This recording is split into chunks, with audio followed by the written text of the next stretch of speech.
senior in college. You're applying for law school. You're getting ready to decide what your next big adventure is.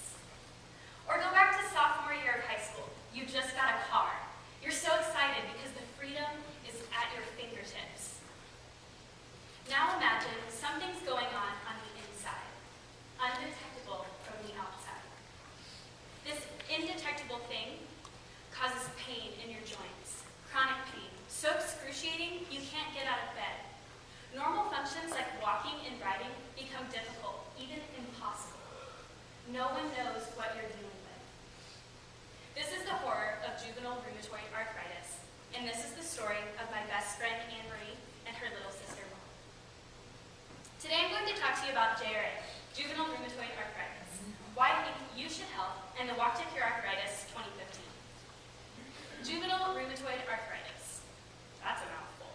Juvenile rheumatoid arthritis is an autoimmune disease that causes chronic pain and stiffness in your joints, as well as swelling. It can spread to any part of your body.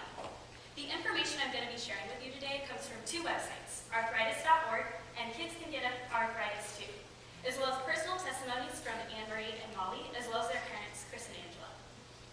Now, if you are anything like me, at this point you're thinking, okay, chronic pain in my joints, that's how I feel after I work out. This can't be that bad. Or arthritis is for 70-year-olds. I'm not 70, this doesn't affect me. I urge you to pay attention because I too was in that mindset before I watched my friends experience something so debilitating they can't get out of bed. So let me go over some symptoms to try to put it in context what it's like to suffer with arthritis. Anne-Marie, my best friend, she was diagnosed with JRA when we were seniors in high school. She has arthritis in her ankles. This means that her joints can swell to 2 or 3 times their size. This means she's not able to get out of bed or walk like you and I. Molly was diagnosed with JRA at a much younger age and has arthritis in several parts of her body. 18 joints in her hands, her wrists and elbows, her hips, knees, ankles, jaw, and even her eyes. In fact, the fact that she has arthritis in her eyes means that in a matter of moments, she could be blind for the rest of her life. Other kids that struggle with JRA, like Molly, will be permanently disabled in 10 years. Molly has currently struggled with JRA for the last 5. She cannot write, she has to use an iPad, and her symptoms cause her to stay in bed for 3 or 4 days, as opposed to Anne-Marie's maybe 1. Each of them have endured painful injections. Can you imagine a 2 or 3 inch needle into the side of your face? Me either. Makes me want to throw up. I wish that treatment for JRA were as easy as taking an ibuprofen or an Aleve. However, it's not as simple. For Anne-Marie, her treatment includes 2 doses of heavy medication orally, as well as maintaining a balanced diet, as we've learned, and exercise to strengthen her joints. But Anne-Marie is a trained dancer. So a simple move in a dance floor, a pirouette, a jeté, a leap, are nearly impossible for Anne-Marie when she's suffering with the swelling of her ankles. Molly, as I mentioned to you before, has a much stronger case of JRA. Her treatment has included high doses of ibuprofen, methotrexate, a chemotherapy drug, infusions, injections weekly, and currently her routine includes painful injections in her hands every single morning. Every morning. Here's a picture of Molly and Angela at an infusion. I wanted to try to contextualize what suffering with arthritis looks like. As you can see, she has an IV in her arm. What this means is that Molly has to miss school for half a day, and chemotherapy drugs are distributed throughout her body. If you know anyone that suffered from cancer, you know that this can cause nausea, as well as a little bit loopiness, dizziness, and also hair loss. This drug has not worked on Molly. She's 15 years old. Her growth is stunted, and she just received a driver's permit. So what does all of that mean? That means Molly can't drive a normal car like you and I. In fact, the only car she's been able to drive is a Prius, which, I mean, that's pretty cool, right? She's benefiting the environment. But it's the only car she'll ever be able to drive for the rest of her life. We have the luxury of maybe going from a skimpy car in high school to that kind of cool car in college, and then by the time you get a job, you can be driving a Range Rover, right? Molly will never have that luxury. She always has to drive the same car. In addition, because she's maintained at the same height since being diagnosed with JRA as a 6th grader, her parents have started her on growth hormones.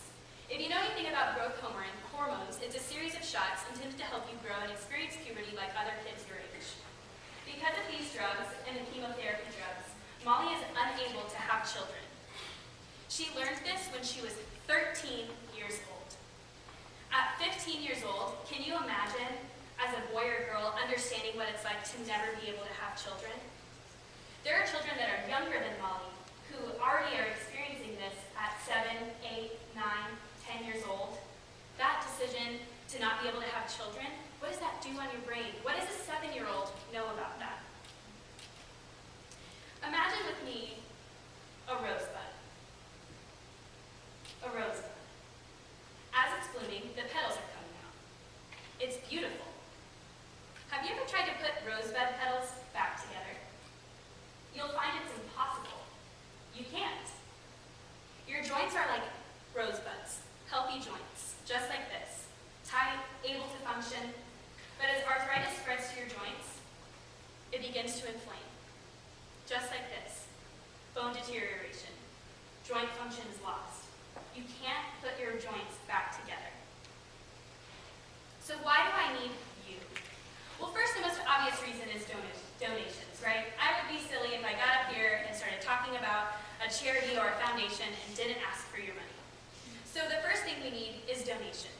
Interesting fact, the Arthritis Foundation, and only the Arthritis Foundation, is the only resource to fund searching for cures and medicines. The government subsidies do not pay for research.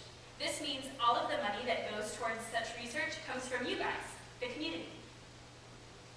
Another reason we need you is the future of arthritis. 1 in 5 adults and 300,000 children annually are diagnosed with arthritis.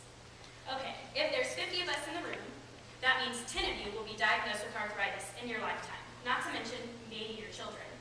So why does this matter to you right now? Well, you're getting older. Hopefully you'll have the ability to have children. So if we neglect research and funding now, what happens when 20 years from now you have arthritis? What are you going to do? In fact, there's only 7 medications available for JRA patients. Molly has tried all 7, and none have worked.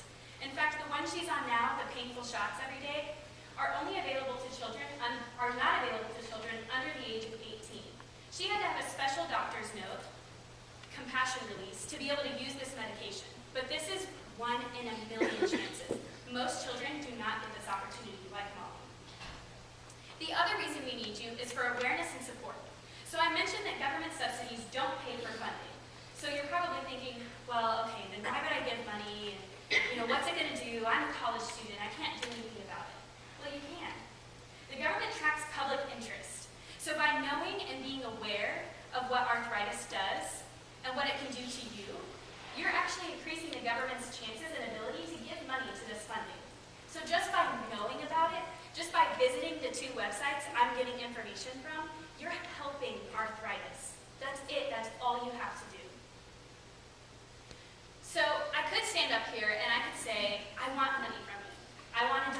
Just give me $1. Give up your hamburger for the week. Give up your coffee. You've heard that, right?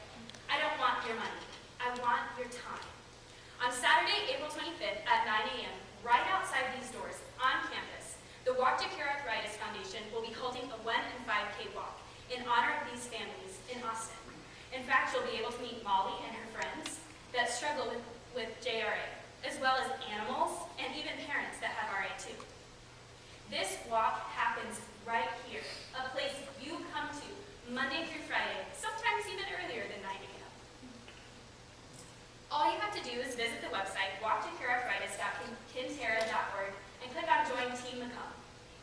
It's that simple. It takes 5 seconds. In fact, I'll be posting this link on Facebook later today, so there's no excuse for you not to have even remembered the website. There's plenty of opportunities. All you have to do is show up. Half of you in this room probably live on this campus and may even see the people walking around your dorm. So even though I've shared with you today about JRA, why I need you in the Walk to Cure Arthritis, I want to leave you with one thing. You as a college student are entirely capable of helping this disease. You don't have to feel bogged down because you can't give money or you don't know enough. All you have to do is show up to walk. This photo was taken 2 years ago when my family and I participated in the walk, and Molly's right down front with the wrist cast on. I would love to see this picture doubled, and not lime green, but purple and gold. I would love to see every single one of you in this room being able to participate in that walk, something that's happening on your campus, showing those families that you care what goes on outside of Monday through Friday. I hope to see you there.